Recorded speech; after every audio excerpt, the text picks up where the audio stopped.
제목은 너희 행위에는 상급이 있으리라. 상급에 대한 내용인데, 제가 코로나 기간 2020년에 11월, 12월 본문이 역대하여서 설교를 본문했는데, 모든 걸 정해놓고 옛날 자료를 보니까 설교 제목이 똑같아요. 그래서 코로나의 힘든 터널을 지날 때의 마음과 코로나 후 오늘의 독자들인 우리들이, 또 저의 경우도 크게 다르지 않구나 하는 생각을 했습니다.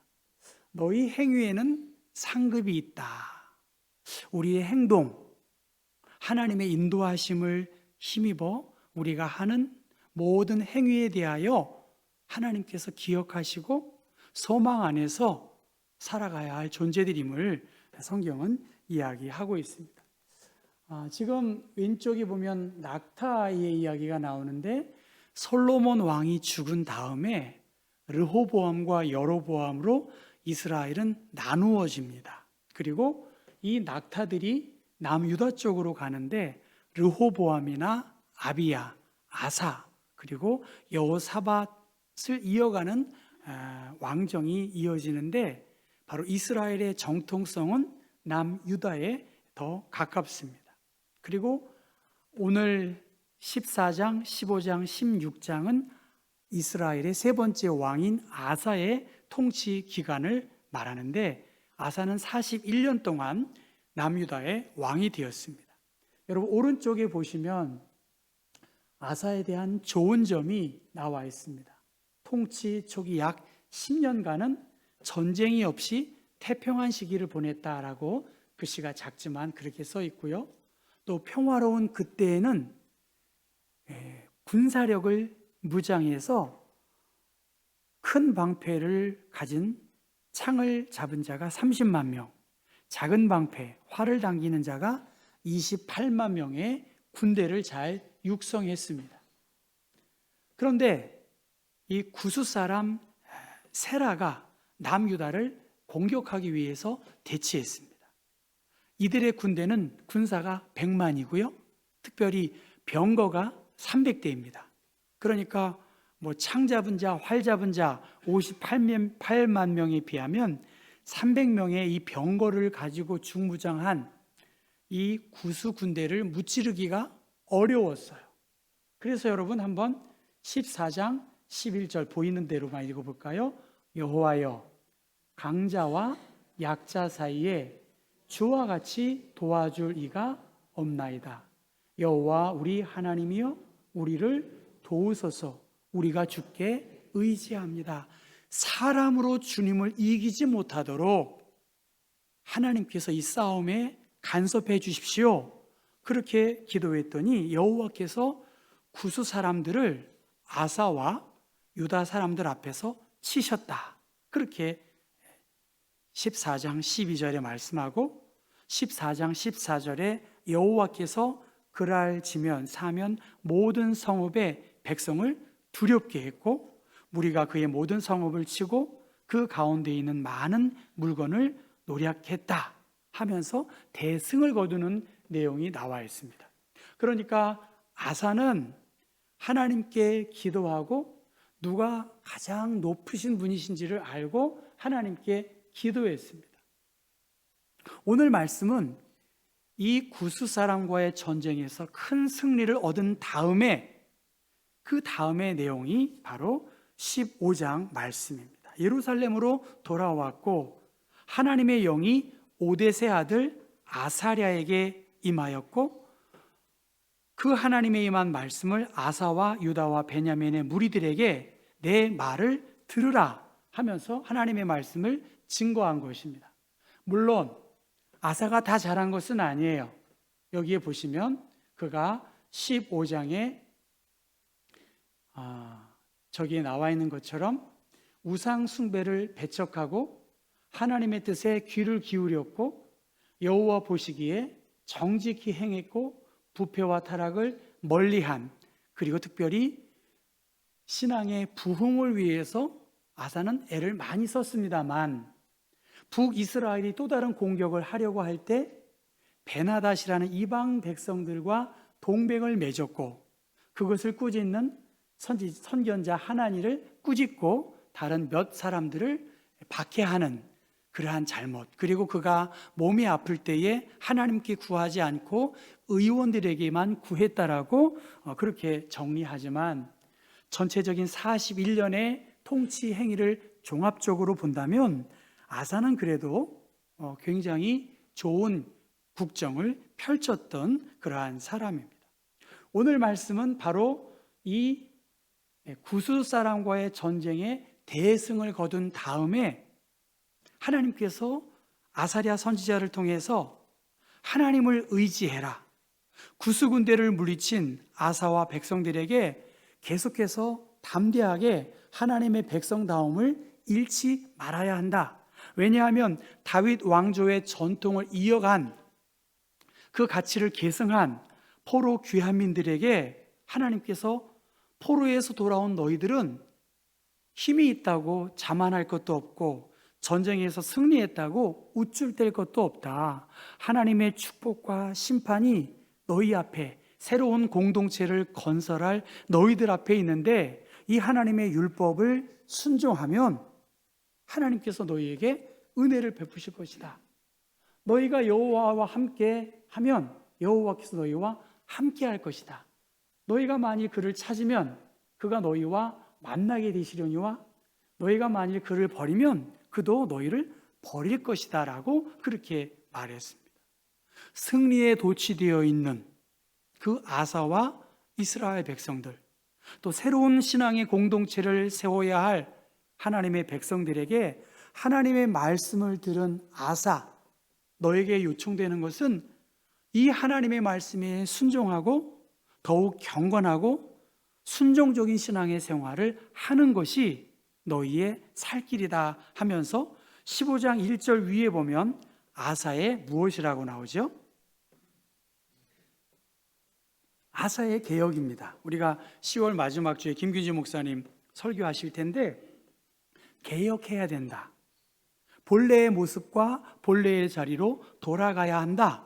그 말씀을 주고 있는 것입니다. 그러면서 너희들이 하나님께로 나아가야 한다. 이스라엘은 참 신이 없고 가르치는 제사장도 없고 율법도 없은 지가 이미 오래되었다라고 말합니다.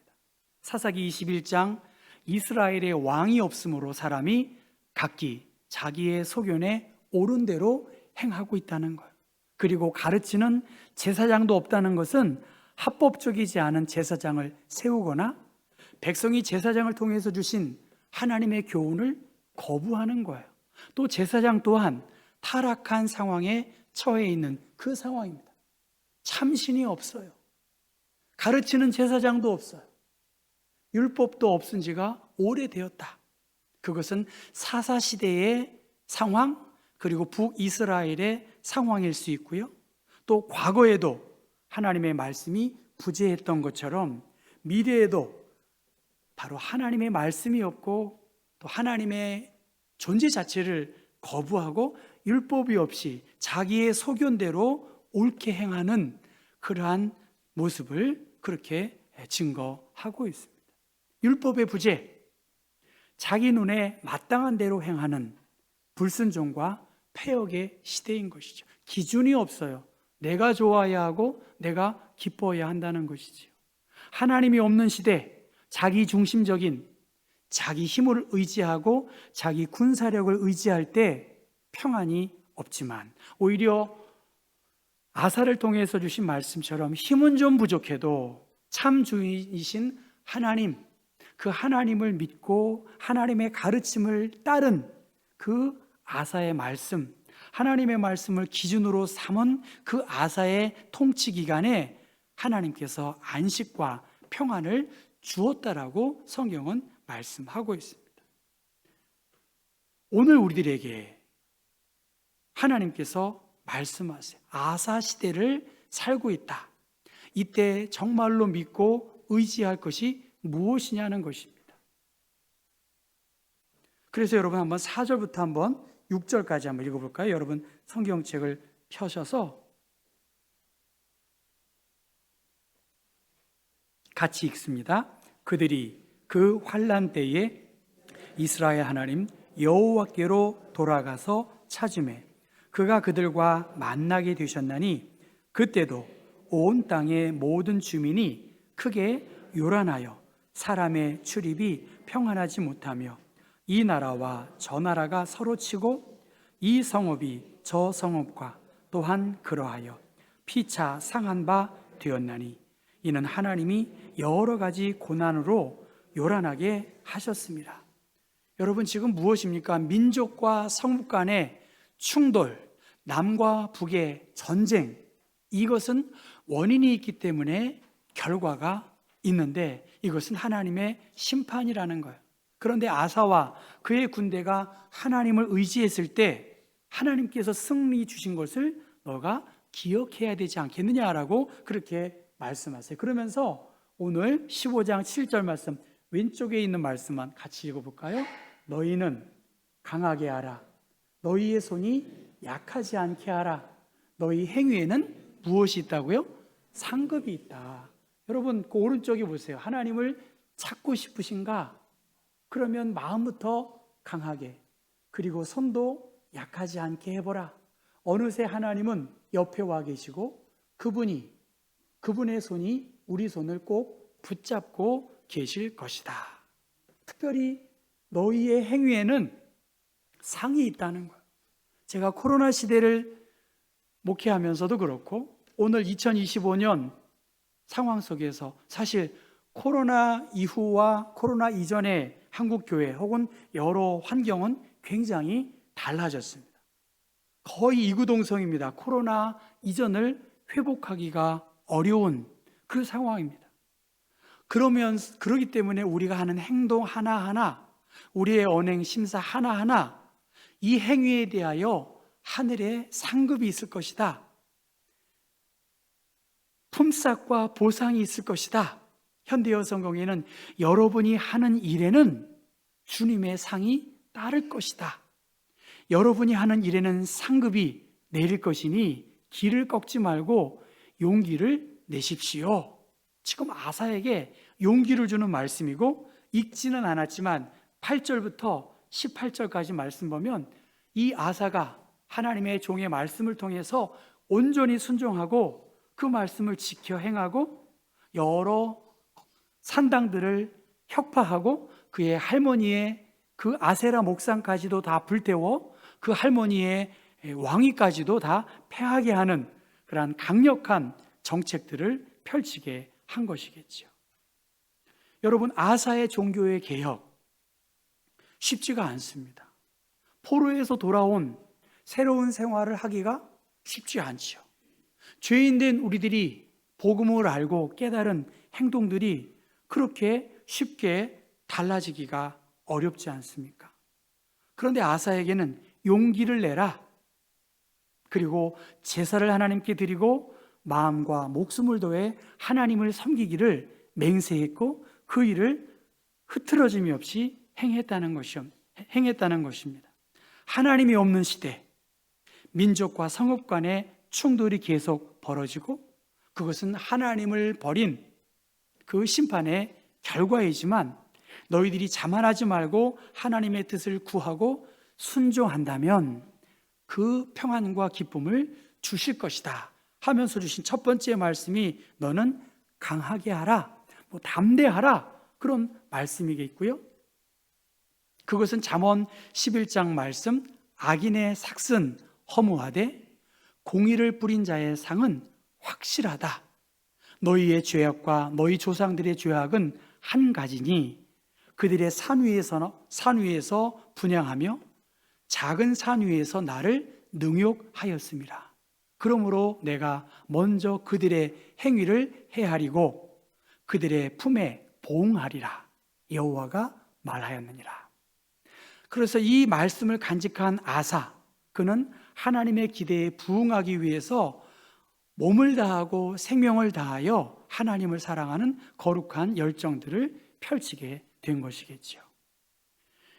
여러분의 신앙생활은 어떤지 전 잘 모르겠어요. 언제부터 예수를 믿으셨는지, 언제부터 교회를 다니셨는지, 마치 이스라엘은 참 신이 없고 가르치는 제사장도 없고 율법도 없은 지가 이미 오래된 시대를 살고 있는지 알 수 없습니다.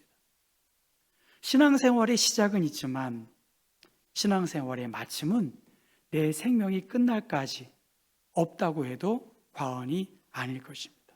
그래서 너희는 강하고 담대하라. 두려워하지 말라. 그들 앞에서 떨지 말라. 이는 내 하나님 여호와 그가 너와 함께 가시며 결코 너를 떠나지 아니하시며 버리지 아니할 것이다 라고 그렇게 말씀했고, 바울은 소망이 없는 사람들처럼 죽음에 대하여 고난에 대하여 슬퍼하거나 좌절하지 말고 항상 주님의 일에 더욱 힘쓰고 견고하고 흔들리지 말고 주님의 일에 더욱 힘쓰라고 그렇게 말씀하셨습니다. 우리의 환경과 처지가 하나님께서 다 아심에도 불구하고 너희는 강하게 하라. 그러면서 7절 두 번째는 너희의 손이 약하지 않게 하라. 영어 성경에는 do not give up. 포기하지 말라는 거예요. 손 놓고 있지 마십시오. 세번역 성경에는 손 놓고 있지 마시라는 거예요. 여러분 어떻습니까? 손 놓고 있지 말라는 거예요. 열정을 가지고 아사처럼 하나님의 종의 말씀을 듣고 거기에 전심하여 목숨과 마음과 뜻을 다하여 손 놓고 있지 마십시오. 그러면서 낙심하지 말라고 그렇게 말씀하고 있습니다. 여러분 오늘 우리들은 어떻습니까? 기도해도 별로 응답이 늦게 올 것 같다. 예배를 드려도 우리의 마음이 메마를 수도 있고요. 이것이 무슨 의미가 있을까? 회의적인 생각도 가질 수 있어요. 왜 그런 생각이 없겠습니까?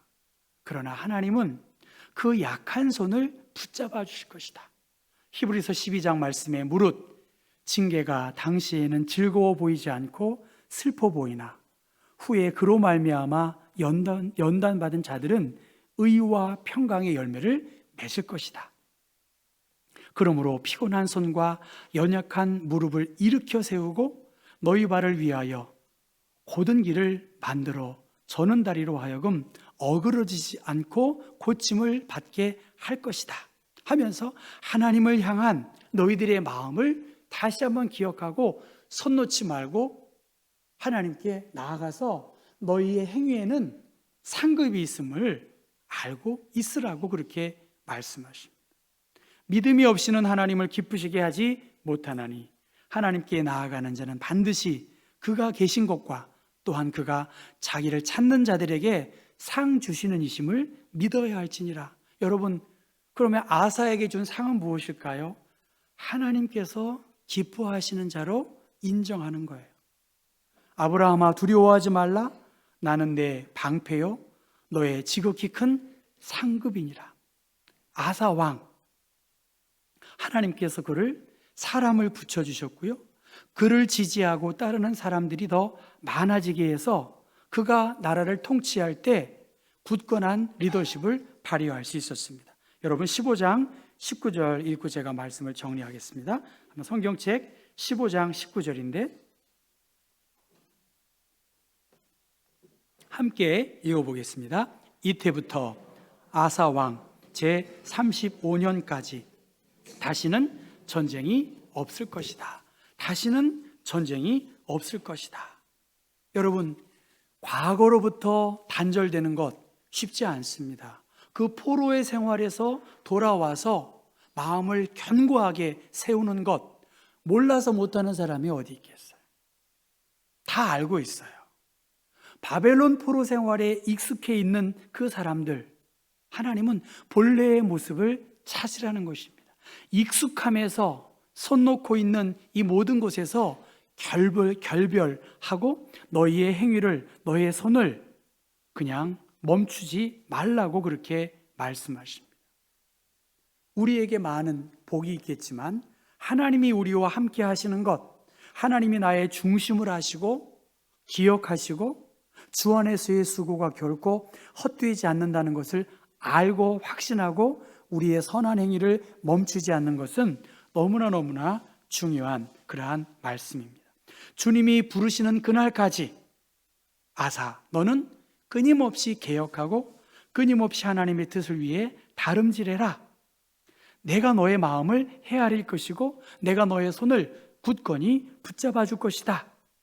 하나님을 의지하는 손길들 더 뻗쳐라. 포기하지만 말고 다름질하라고 그렇게 말씀하십니다. 전에 90이 넘어서 시집을 쓴 시바타 도요의 시를 제가 전에도 소개했습니다. 여러분, 102살의 일생으로 그는 별세하셨는데 약해지지 마라는 시를 썼습니다. 있잖아, 불행하다고 한숨 짓지 마. 햇살과 산들 바람은 한쪽 편만 들지 않아. 꿈은 평등하게 꿀 수 있는 거야. 나도 괴로운 일 많았지만 살아있어서 좋았어. 너도 약해지지 마. 괴로운 일이 많지요. 그런데 하나님께서 우리에게, 아사에게 너의 행위는 결코 하나님의 상급이 있다라고 그렇게 말씀하십니다. 그러면서 요한계시록 12장에 말씀하십니다. 보라, 내가 속히 오리니 내가 줄 상이 내게 있어 각 사람에게 그가 행한 대로 갚아주리라라고 말씀하십니다. 우리의 모든 판단, 다 판단이 옳지요. 틀린 사람 아무도 없습니다. 그런데 하나님이 보시기에 아사는 반듯했어요.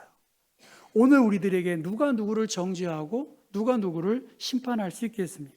문제는 하나님의 눈에 마음에 합한 삶을 사는 것이겠지요. 이제 긴 명절을 우리가 보냅니다. 여러분의 선한 행위 반드시 상이 있다. 주님 안에서의 수고가 결코 헛되지 않는다. 여러분의 손이 약해지지 않도록 더 담대하시고 하나님이 주시는 상을 위하여 다름질하는 모든 교우들 되기를 주님의 이름으로 권면합니다.